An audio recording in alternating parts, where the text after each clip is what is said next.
A tale well calculated to keep you in suspense. In a moment, Act One of Golden Years, starring Peter Fernandez and Rosemary Rice, and written especially for Suspense by William N. Robeson. This portion brought to you by the makers of Parliament cigarettes.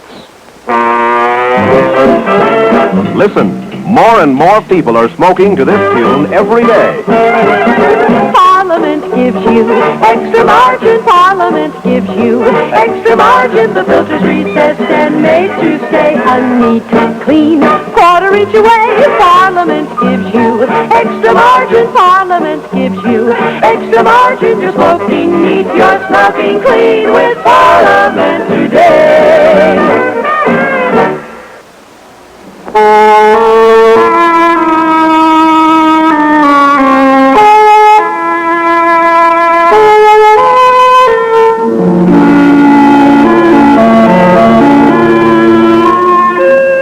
I really didn't know Buddy well at all. We just met about a week ago at the malt shop. He was real cute. He thought I was cute, too. At least he said he did. And last night we had this date.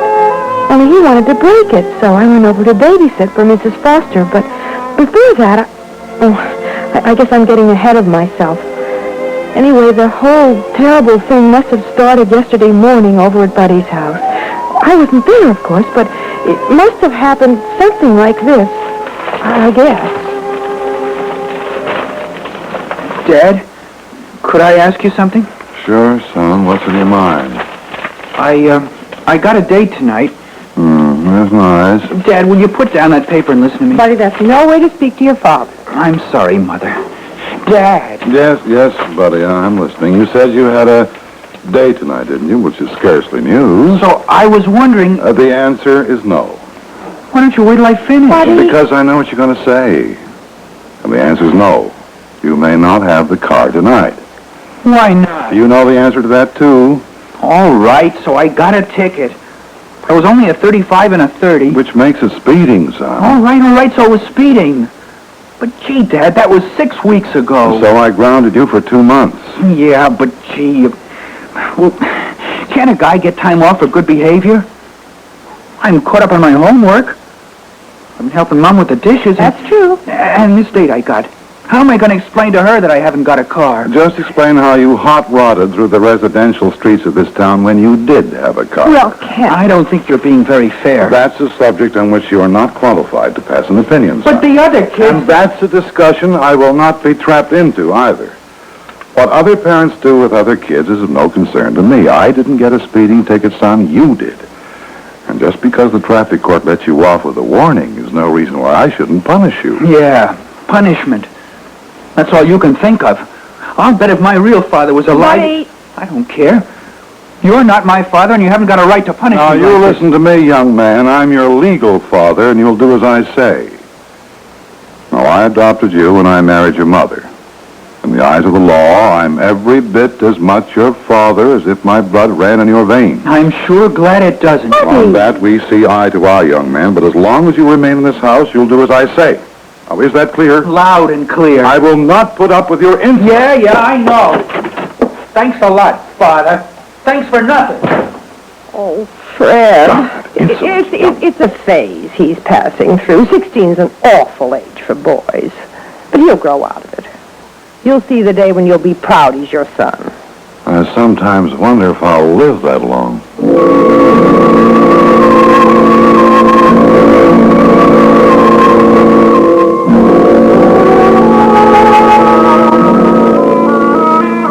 That's the way it must have happened. Something like that, I guess. Anyway, like I said, I had this date with Buddy last night. Only I ran into him sort of accidentally in the afternoon. You see, I dropped into the malt shop for a Coke. And I played a few records, and then, guess what? Who should walk in but Buddy? Hi, Sue. Oh, hiya, Buddy. What you doing? Nothing. Me too. Funny. What? It's a coincidence, kinda. What is? Oh, this. Me dropping in for a Coke, and you dropping in. Coincidence. Yeah. What's the matter, Buddy? Nothing. You're awful quiet. Look, Sue, I gotta break our date tonight. Why, Buddy? My old man won't let me have the car. Oh, that's all right.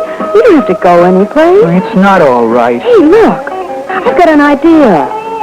Mrs. Foster wanted me to babysit for her this evening. I could tell her yes. And then you can come over there and, well, we can listen to records or look at TV or something. She won't mind. It's nice of you to be so understanding, Sue, but don't you see, it's the principle of the thing. He's got no right treating me this way, like I was still in junior high school or something. I know, Buddy, but parents are all alike. They just never seem to learn. Well, he's gonna learn. Tonight. That's the real reason why I'm breaking our date. Huh? What do you mean? I'm gonna kill him. Tonight. You're kidding. No, I'm not, Sue. I mean it. I've got it all figured out. He always falls asleep after supper in front of the TV waiting for the 9 o'clock news. When the news comes on, he wakes up. Like an alarm clock. He looks at the news and then he goes to bed. Only tonight. Tonight he'll never see the news. He'll never wake up at all. What's so funny? You are. That imagination of yours, you're too far out. I'm serious, Sue. I'm going to do it tonight. Listen, I think you better come over to Mrs. Foster's with me tonight and we'll talk about it. There's nothing to talk about. I've made up my mind. He's had this coming to him for a long time, that dirty old... Buddy, that's no way to talk about your father. Well, it's just it, Sue. He isn't my real father. He's my stepfather, and I hate him. I've hated him ever since I was a little boy. But that's no reason to kill him. It's reason enough for me. I've taken enough from him. I'm not going to let him push me around anymore.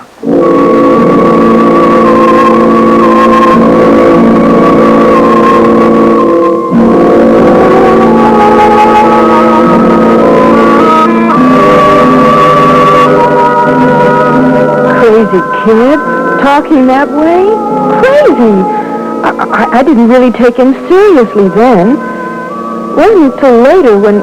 Oh, but I'm getting ahead of myself again. He left saying maybe he'd call me at Mrs. Foster's later. He didn't tell me where he was going when he left the malt shop, but later I found out... Oh, hello there, buddy. Hello, Mr. Schmidt. You come 1 minute later, won't you be out of luck? I was just closing. I'm glad I made it. Well, what will it be? I need a box of ammo for my .22. So, are you going hunting? Yeah, I'm going hunting. You have a note from your father?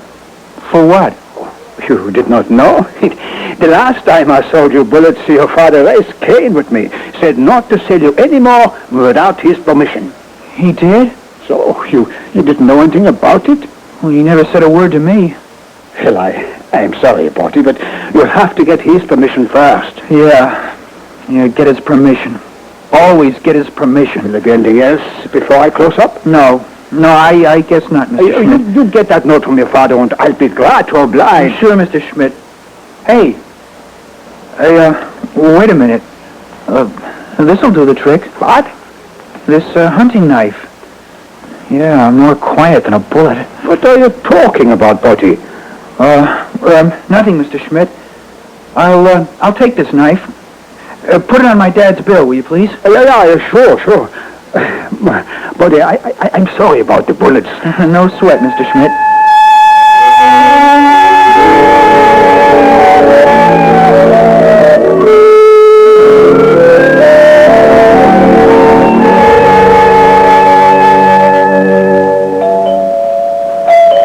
That you, Sue? Yes, Mrs. Foster? Well, come on in, dear. The door's unlocked. Okay. The baby's dinner things are laid out in the kitchen. I'm so glad you were able to come over and help out tonight. Oh, darn this zipper. Here, can you get it unstuck, Sue? Well, I'll try. There. Why, Sue, what's the matter? Your hand's shaking. Oh, it's nothing, Mrs. Foster, nothing. But you're white as a sheet. Here, Sue, sit down. I'll get you a glass of water. No, please, I'm all right. Really, I am. Well, you don't look all right. Now, come on, tell me, dear, what's the matter? What's upsetting you? Mrs. Foster. Yes? Mrs. Foster, do you think a boy would kill his father just because he wouldn't let him borrow the family car? What are you talking about? Well, you see, Buddy Birdwell, my boyfriend, sort of. You see, he wasn't kidding, but see, I thought he was when he said it, but now I'm not so sure, and I keep thinking back, and he was awful serious. Serious about what, Sue? Tell me. About murdering his father. What? He said he was going to murder his father tonight. For heaven's sake, why? Because he wouldn't let him have the car. Oh, but that's plain crazy. That's what I thought, but now I don't know.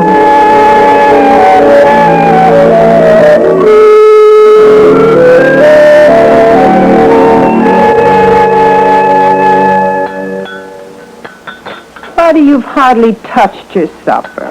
I'm not hungry, Mom. Well, maybe he's in love. Ha!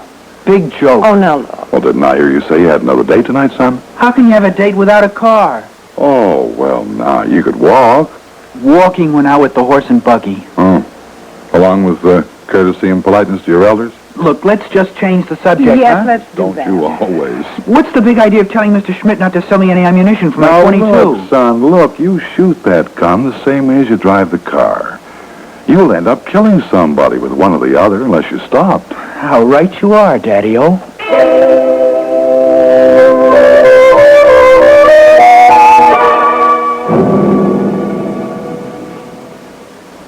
And that's everything I can remember he said, Mrs. Foster. Do you think he really means to do it? I don't know. But just to be on the safe side, we've got to warn his father. Where does he live? Oh, I don't know. You don't know? No, you see, well, I really don't know Buddy awfully well. I just met him only last week over at the malt shop. Oh, I see he picked you up. Well, not exactly. Oh, you picked him up? Well, that's not exactly it either. You see, I understand, Sue. I used to hang around the malt shop myself not so very long ago. So, you see, I don't really know very much about him. But even so... You wouldn't want him to murder his father. Oh, no. Well, neither would I, and I don't know him at all. Now let's see if we can find their telephone number. But, Mrs. Foster, you have an important meeting to go to. That's right, Sue, and you know what the meeting's about? No. Well, believe it or not, it's a meeting of the Mayor's Committee on Crime Prevention. Oh, no. So if I can prevent a crime without leaving the house, why attend a meeting on the subject? Now, what's this lethal Lothario's name? Buddy Birdwell. You don't think he was serious, do you? I don't know, Sue, but I'm surely going to find out. Birdwell? Yes, that's right. A, B, the A, the D, the I. Here we are, Birdwell.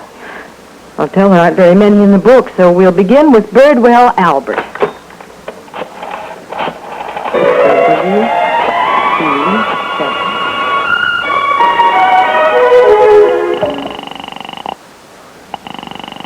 Well, no answer on that one. That's the last Birdwell in the book. Either it's a busy signal or a disconnect, or if they do answer, they never heard of your little friend Buddy.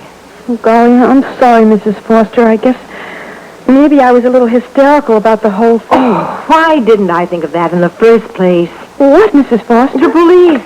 Of course, they are the ones to handle this. They'll know what to do. Downtown Police Station, Sergeant Kenny speaking. Oh, Sergeant, this is Mrs. Foster of the Mayor's Committee on Crime Prevention. I want to report a murder. What? A murder. Yes, Mrs. Foster. It hasn't happened yet, but I'm afraid it's going to. Well, who's going to murder who? Well, this boy... Buddy Birdwell. Oh, yes, Buddy Birdwell. He told his girlfriend that he was going to murder his father tonight just before 9 o'clock. And I thought you ought to know so you could stop him. Yes, ma'am. Now, where does he live?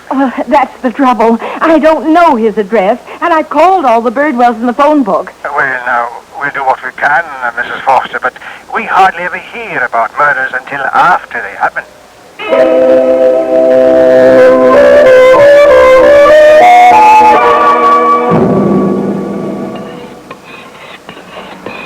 Mother? Yes, Buddy.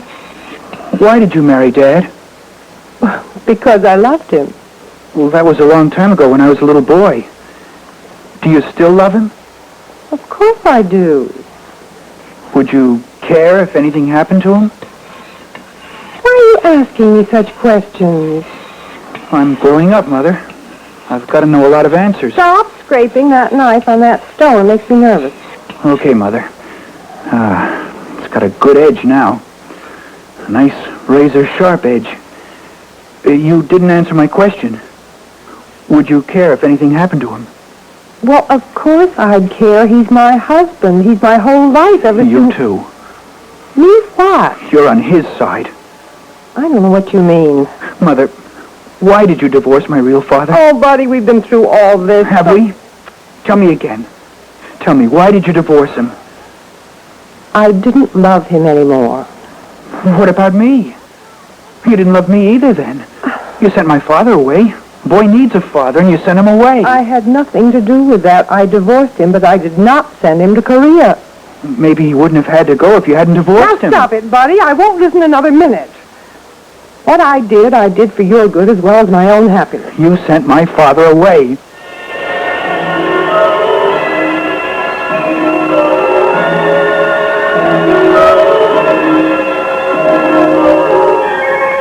You've got to remember, Sue. We haven't much time left. It's nearly 9 o'clock. Now think, dear. What else do you know about this boy?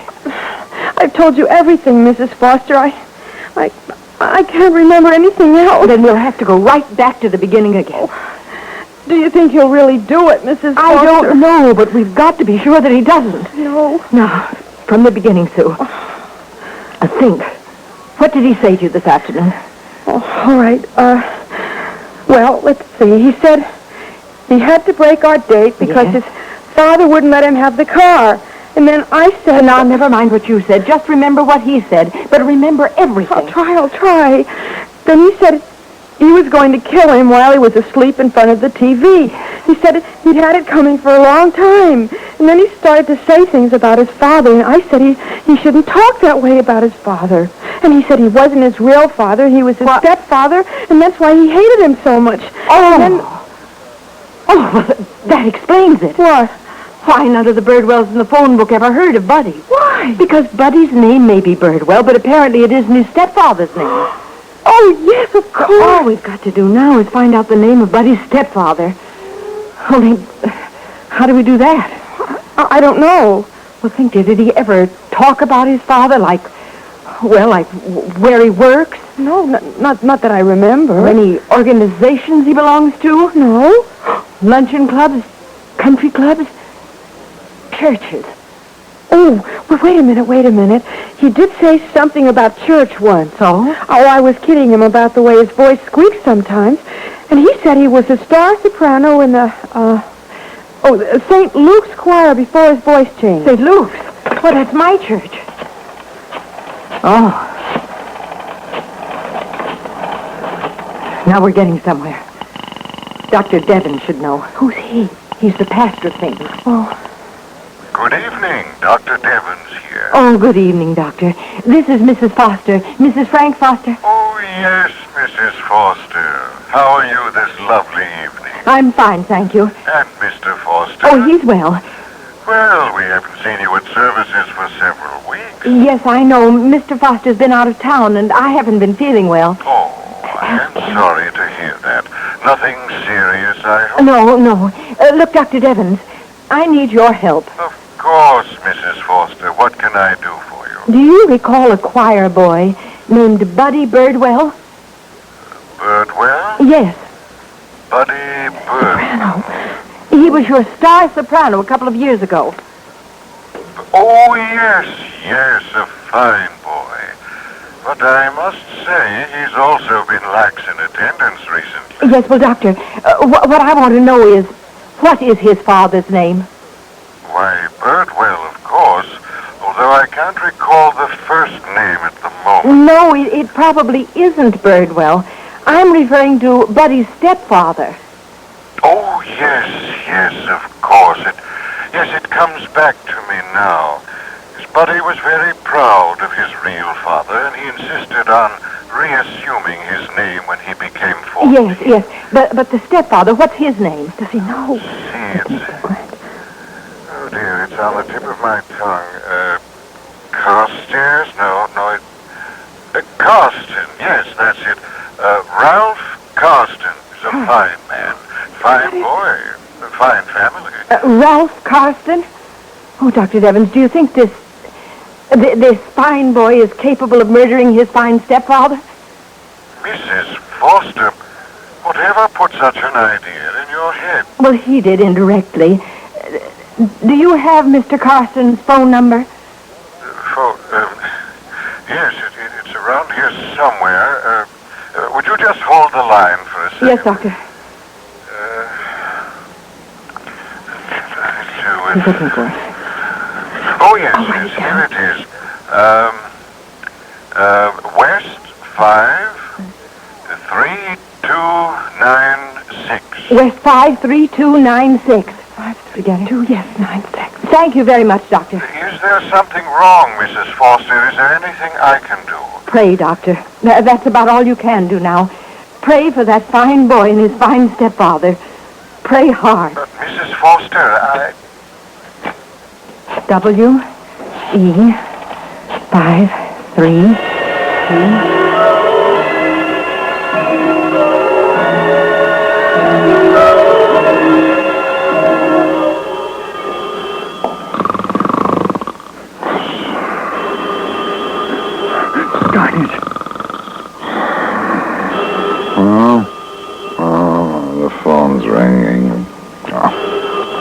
Why doesn't somebody answer that phone? Buddy. Buddy, why are you standing there with that knife in your hand? Answer the phone. Buddy, don't you hear me? Yes, Dad.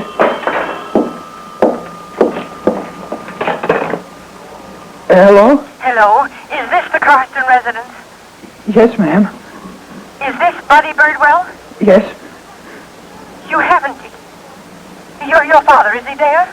He's here. Is he all right? You didn't... He's all right.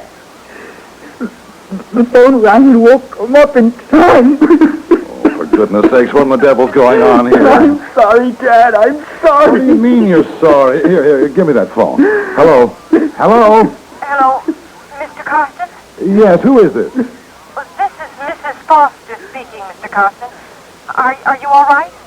All right. Well, of course I'm all right, except the phone woke me up. And the first thing I see is this son of mine standing over me with a knife. Now he's just standing here blubbering like a baby. Look, what's going on around here? Mr. Carston, you don't know me, and I don't know you, but please don't think me a busybody or a meddler when I tell you this. Tell me what? Just this. That son of yours needs you. He needs your understanding and maybe your help. Try to give it to him, will you? For your own good.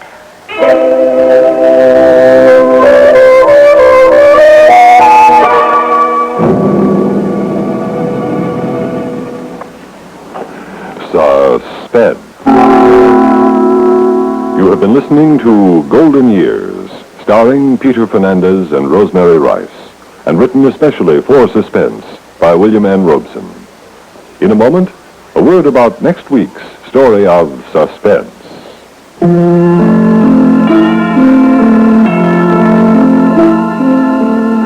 Suspense is produced and directed by Fred Hendrickson, edited by Norman Ober, music supervision by Ethel Huber. Heard in tonight's story were Ivor Francis, Elspeth Eric, Mary Jane Higby, Ronald Dawson, Brett Morrison, and Pat Hosley. Listen again next week when we return with Point of a Needle, written by Joseph Cochran. Another tale well calculated to keep you in suspense.